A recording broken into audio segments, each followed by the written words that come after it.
कृष्णो रक्षतु मां चराचरगुरुः कृष्णं नमस्ये सदा।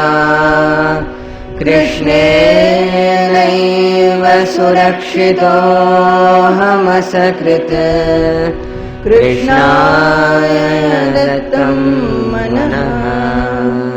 So more and more we incorporate the sattvika qualities, we find more and more unity in diversity, the uniformity results, clothes will become uniform, he will not be interested in having very jarring colors, various colors and colorful things. That is why as people advance in spirituality, they generally take to one colored dress, that either white or this ochre or something else. They change over to one color. They don't have to bother their mind every day that yesterday I put on the green, today I have to put on the white or a blue or a red. Yesterday I did this kind of a border I have used, today I will use a golden border. His mind does not think of all this so much of variety. His mind does not get clinging to the variety. He doesn't look for so much of variety also. His life becomes more of an uniform, that variety of activity will be there, but they will all be anchored in the one single truth. That change is called sattvika change. So now he says that all these three gunas, they are actually binding us. The tamoguna is binding by inertia, the rajoguna is binding us by its activity, but partial activity, not impersonal activity. The sattva guna is binding us by our attraction towards knowledge and purity. That also is binding. When a person becomes extremely sattvika, it is very difficult to live in this world, because he will become so sensitive to things that the world will be as it is. He will find it very difficult to bear the criminal tendencies of the people. Even seeing the torture we do to the animals and birds, and so everywhere he will be pained. He will be pained by the behavior of his family people, he will be pained by the behavior of his friends, he will be pained by the behavior of the other people in the world, because the world by its nature is selfish, they have violence in them. A sattvika person finds it very difficult to live in this world. So this sattva guna, as it goes to this extreme level, there will be a compulsion to become trigunatita. This is a great secret.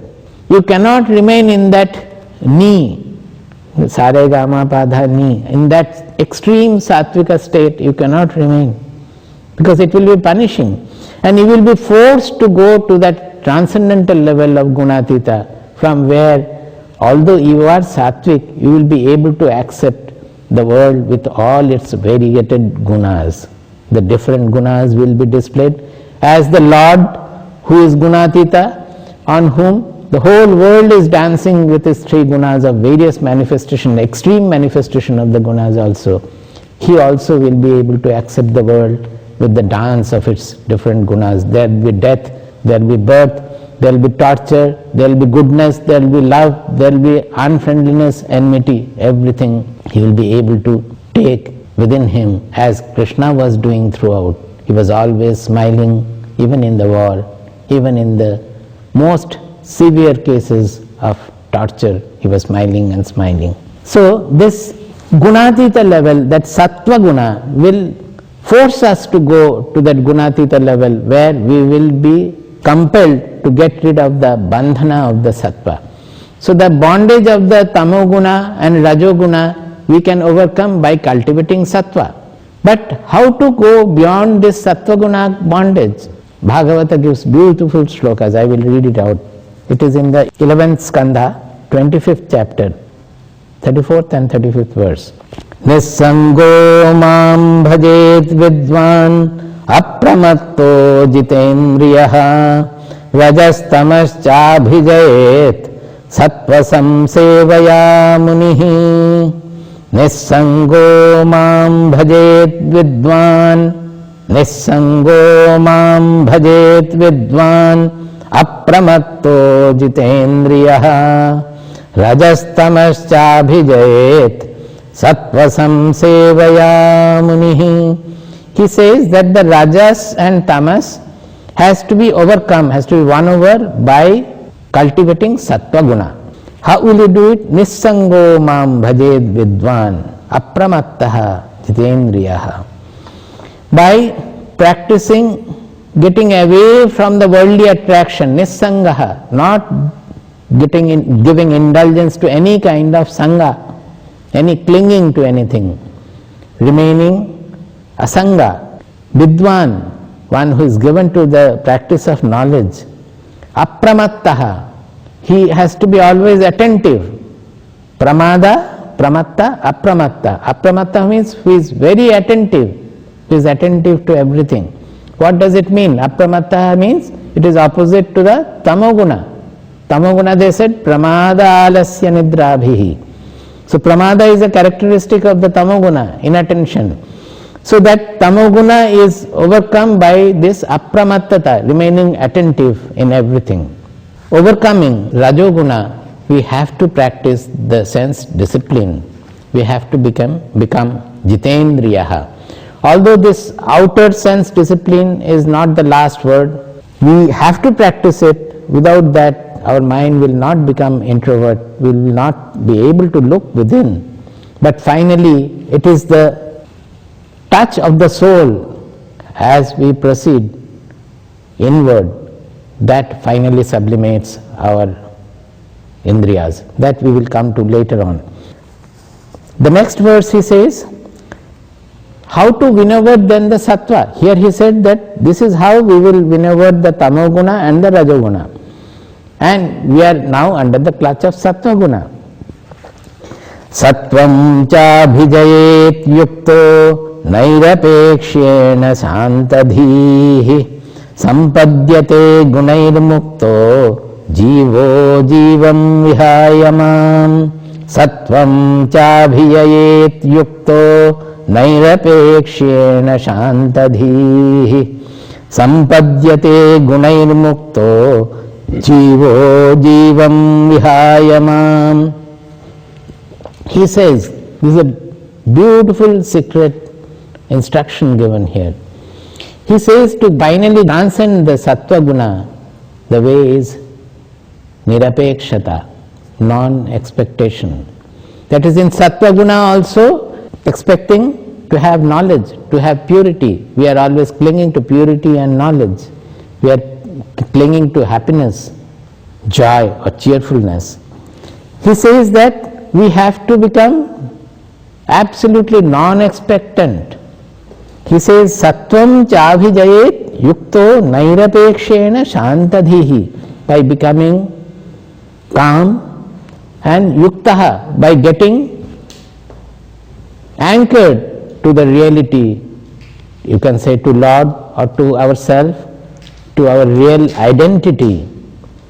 We have to become absolutely non-expectant. As I said, that if God is omnipotent, then whatever is being done by God, whatever happening in our life, it is being done by God. Then why are we not able to accept everything? Sattvam chabhijayet yukto nairapekshena shantadhihi sampadyate gunair mukto jivo jivam vihayamam. He says, gunair muktaha sampadyate jivaha jivam vihaya mam sampadyate. Jivaha gunair muktaha bhutva jivam vihaya mam sampadyate. It's a very beautiful usage. Jiva we generally refer to when we refer to our soul with the association of the body-mind complex. We think that the jiva is small. That is our usual idea about our own self, that the jiva is small. He says that by becoming nirapeksha, when we go over get beyond the bondage of the sattva guna also, then what happens is that we transcend the smallness, that jivaha jivam vihaya mam sampadyate. Mam means Krishna is referring to himself. Why mam? Because Krishna is identifying his own self with the universal self. He is identifying his own Atma with the Brahman. So when one attains Krishna, means Krishnahood, that means he attains the self, attains the universal self, attains Brahman. So that the smallness of the jivatva, which is coming from the body-mind association, when we overcome all these three gunas, we transcend all the bondages created by nature and we attain our real identity. That is what is mam sampadyate. Jivaha jivam vihaya. His kshudrata, by vihaya means renouncing his smallness, his small identity, his constricted identity. Renouncing the constricted identity, he attains me, he becomes one like me, he becomes like me. Now here the great position is given to this nirapekshata. In various places it is coming again and again, it's the highest quality. That is why in Bhagavatam, again another shloka appears where he says, Nirapeksham munim shantam Nirvairam samadarsanam anubrajamyaham nityam puyeyetyam hrirenubhihi. This is 11th skanda, 14th chapter, 16th verse. Nirapeksham munim shantam nirvairam samadarsanam anubrajamyaham nityam puyeyetyam hrirenubhihi. It's a beautiful shloka from the words of Bhagavan, as if the Lord is saying. The Lord, what is he saying? He says that the Muni means one who thinks, a thoughtful person. Shantam, whose mind is quietened, from whose mind the desires have gone. When the desires go, he becomes nirapeksha. That means he does not expect anything. This not expecting anything, we must ruminate over it and understand. Not expecting anything, nirapekshata means I don't expect any time, anything from anybody, anywhere in the world. So can I ever be unhappy then? Whatever happens, it is because we are expecting certain thing and we are not getting that, we are unhappy. So if a person can be non-expectant, not expecting anything from anywhere, from anybody, anywhere in the world, such a person will always be cheerful. He will be shantadhihi. His mind will never get agitated at all. Whatever comes, he will accept. And what happens to such a man? He says, Bhagavan says, not only that, he is nirvairam samadarshanam. Automatically, such a person will be free of all enmity from his mind. The others may feel inimical about him. That doesn't matter at all. In his mind, there will not be any enmity at all. Samadarshanam, he will have the equal vision for all. He will be wishing the welfare of everybody, whether one is his enemy or a friend, it does not matter at all. He will work for the welfare of everybody. That is why Bhagavad Gita repeatedly says that a knower, what does he do? Sarva bhuta hite rataha. He is engaged in the welfare of everybody. Here Bhagavan says, Anubrajami aham nityam. I follow that devotee who is nirapeksha. Mind my words, mark the words. What is it? The Bhagavan says he follows the devotee. Normally the devotee follows the Bhagavan. Here the poet Vedavyasa has written that from the words of Bhagavan, that Bhagavan says, I follow that devotee. Anubrajami aham nityam. Always I follow him. For what? Puyayetyam hrirenubhihi. So that I can purify myself with the dust of his feet. Bhagavan says that I can purify myself by the dust of the feet of such a devotee who is nirapeksham munim shantam nirvairam samadarshanam. Such a person. It is written by a poet, but what does it mean? The poet Vedavyasa is giving the highest position to this quality, nirapekshata, such a great position that he says that even God follows him. So this non-expectation takes us even beyond the bondage of sattva guna. So the three gunas, how we go step by step to transcend the bondage of each guna and finally become gunadhita. It's beautifully described in Bhagavad Gita as well as in Bhagavatam. We should understand, try to understand this concept of acceptance more and more, because all our problems will go, all the stress we are suffering from, all the strain we are suffering from, all the agitation, affectedness we are suffering from, it is only because of lack of acceptance in our mind. It's not that we will not change the circumstances. When the circumstances are wrong, we can do anything to change the circumstances. But in our mind, we should not feel affected at all. I will give you a simple example. Suppose somebody loses his property, his money, his wealth, his relatives, and he is on the street. Such persons often commit suicide. We hear nowadays that because the crop failed, so many farmers have committed suicide. Like that, when the stock market suddenly crashed, so many people had committed suicide. So that means they are not able to bear the circumstance of not having money, not having even the, sometimes it may happen that because of some natural calamity or war or so, we may lose money, profession as well as the relatives also. And we often commit suicide in such a condition, not being able to accept the situation. But I tell you that those who take to sannyasa, what are they doing? They are leaving their property, their money, their building, leaving their profession, leaving their relatives also. They stand on the street, and in that state they feel happiest. Can you imagine? Externally it is the same. In both the cases, the person is not having any of the possession he was having before. But in one case, it has been deliberately opted for. One has taken to sannyasa deliberately.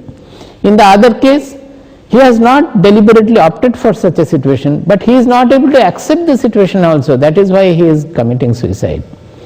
So suppose whatever has happened, we cannot do anything about it. We can again work and again improve our situation. That is different. But when the situation has come, can we not accept it, whatever has come, cheerfully, whether it is birth, death, loss, destruction, creation, anything? Is it not happening in the whole world, in the universe? So many galaxies are getting born, so many galaxies are getting destroyed. Is it not taking place in the Lord? Like that, we will also accept everything that happens. In any situation of life, when we feel there is a stress inside, you will surely know that it is the lack of acceptance of some foreseen situation. Why is there a stress? We are thinking of something which we are afraid of, which we want to avoid, or which we are anxious of losing, anxious of facing. So any stress means actually we are not prepared to accept a certain foreseen situation. If we look into our mind and find out what is the situation that is causing the stress, the fear, the tension, the anxiety within, and in our thought, if we prepare our mind to accept that situation, the moment we become ready to accept the situation, although it may not happen, but in your mind, if the readiness is there to accept the situation, then immediately we will find that the stress has gone, the anxiety has gone, we will have a calmness dawning in me. This acceptance is such a great sadhana that every moment of life, while at work or without work also, looking into our mind, if we prepare our mind always to accept all the situations, the readiness to accept all the situations,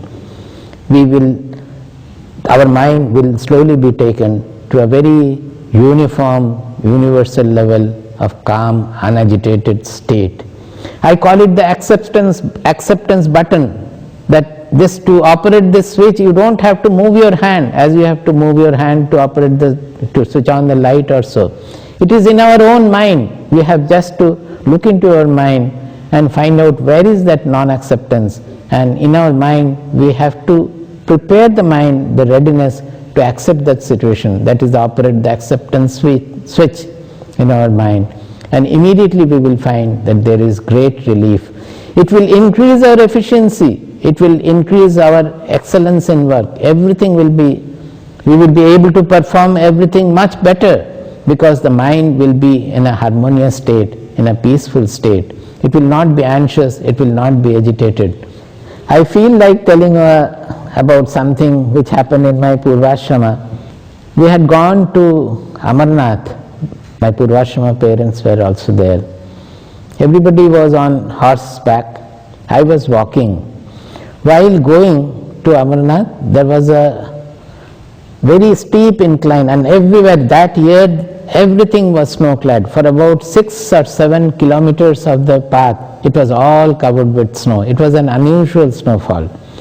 On the way we found so many horses dying, because when they put their leg inside, and if they are not able to pull them out from the snow, then very soon they get cold in the chest and they die. We saw so many horses dying, dead or in the process of dying on our way.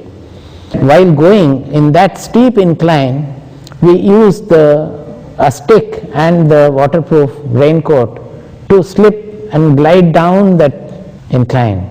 We could not walk down, it was so steep. So while coming back, so many horses died, and my mother's horse also has died. I did not know it. From a distance, as I was walking, I could see that mother is without the horse, and she is trying to climb that incline. She is trying to climb and falling. So I, to the extent possible, ran to help her. And with my boot, I was creating a step in the snow and pushing her on that. Then again I would create the next step with my boot and push her up there. Helped by me also, sometimes while climbing, she was rolling down, she was falling. And she was getting very agitated, so agitated with the cold, with the difficulty, that she started saying, I will never come again to Amarnath. So I told my mother that, why do you have to come again? We have come, we are going back now. You don't have to come again. Why are you getting agitated about it? I was trying to console her and take her. After climbing about 5-6 steps, suddenly we found that somebody is clapping from the top of the hill. Clapping and saying something. We looked up. We found a Nanga Sadhu. He does not have anything on his body at all except a small kaupinam. Even the feet, he doesn't have the grass chappal as they use generally. It's absolutely bare feet. Maybe he had some ashes smeared on his body. He is standing on the snow and clapping his hand and saying that Anand karo, girna bhi anand hai, Anand karo. So I just asked my mother to look at the sadhu, and I found a calm dawning on my mother's face. Like that, as the sadhu was saying, girna bhi anand hai, that is the acceptance switch we have to operate always. Whether it is destruction, whether it is death, whether it is gain, whether it is loss, everywhere that ananda is there. Because ananda is our birthright. We are born of ananda. Anandadhyeva khalvimani bhutani jayante. The entire creation has come out of ananda. The ananda is the parameter of our real identity. It is a coordinate, it is a quality of our soul. So why should we miss this ananda? If we accept whatever happens in the circumstances, we will always be in ananda and ananda alone. Traigunya vishaya veda nistraigunyo bhavarjuna nidvandvo nityasatvastho niryogakshematmavan. So this is the Gunatita Bhumi, the level of Gunatita, the state of Gunatita that Krishna told Arjuna to attain. And what is the result of it? He says, Yavanathaudapane sarvatas samplutodake tavan sarveshu vedeshu brahmanasya vijanataha. Yavanathaudapane sarvatas samplutodake तावान् सर्वेषु वेदेषु brahmanasya vijanatah. He says that when everywhere it is flooded with water, then when you want some water, will you look for the small wells or small ponds of water when everywhere it is covered with water? Like that, when you get the touch of this Brahmananda, this joy which is your own, the quality of your own identity, when you get that joy, will you look for any small desires to be fulfilled, small enjoyments? Will you run after any small joys of that kind? You will not. Like that, a knower whose mind is flooded with the Ananda which never changes, which is a property of the soul, he will not be moved by the desires at all. He will not be attracted by all the promises of the karma kanda for gaining svarga of various kinds or gaining other comforts and other luxuries of this world which the karma kanda promises. So he will be free of those attractions, similarly repulsions also. So after giving the idea of this, the real joy which is the property of the soul, the quality of the soul, Krishna immediately cautions Arjuna that, well, Arjuna, for this, it's not that because the whole world is made of triguna, everything, all the activities mean they are all of triguna. It doesn't mean that you will leave the world of interactions and go to seclusion and get dissolved in this Brahmananda or this ultimate state, this non-changing Ananda. It's not like that.